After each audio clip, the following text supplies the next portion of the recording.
მიმდინარე წლის 5-დან 13 აპრილის პერიოდში ბათუმში ჩატარდება მსოფლიოში ერთ-ერთი ყველაზე მასშტაბური და პრესტიჟული საერთაშორისო პოკერის ტურნირი EAPT ბათუმი 2025, რომლის საპრიზო ფონდი $1 მილიონი იქნება. ეს არის რიგით მეორე საერთაშორისო ტურნირი, რომელთა სერიასაც იკლებს პოკერ კლუბი მასპინძლობს.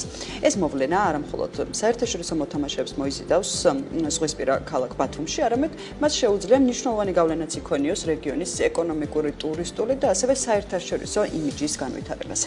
მე წინა კვირაშიც მოგახსენეთ და დაგკვირდით, რომ ამ თემაზე საკმაოდ ხშირად მოგიყვებით და ვისაუბრებთ და მინდა იცოდეს საზოგადოებამ, რომ EAPT ბათუმი არ არის მხოლოდ პოკერის ტურნირი, რომელიც ბათუმში ტარდება, არამედ ჩემი აზრით ეს არის უნიკალური შესაძლებლობა რეგიონისთვის, რომ აჩვენოს თავისი პოტენციალი საერთაშორისო არენაზე მაღალი კლასის საერთაშორისო ღონისძიების მასპინძლად.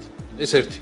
და რაც თავარია, ჩვენი ზღვისპირეთი და საკურორტო ზონა არ პოზიციონირებდეს როგორც მხოლოდ საზაფხულო და ზღვის კურორტი. ჩემი აზრით, ესეთი მაღალი დონის პოკერის ტურნირები მნიშვნელოვანია საქართველოსთვის და ხელშეუწყობს ათასობით მაღალშემოსავლიანი ტურისტის ჩამოსვლას რეგიონში, არა მხოლოდ ზაფხულის პიკურ პერიოდში, არამედ არასეზონზეც. ტურნირი ითვალისწინებს მინიმუმ 2000 მონაწილის და მათი თანხლები პირების 10-15 დღიან ვიზიტს.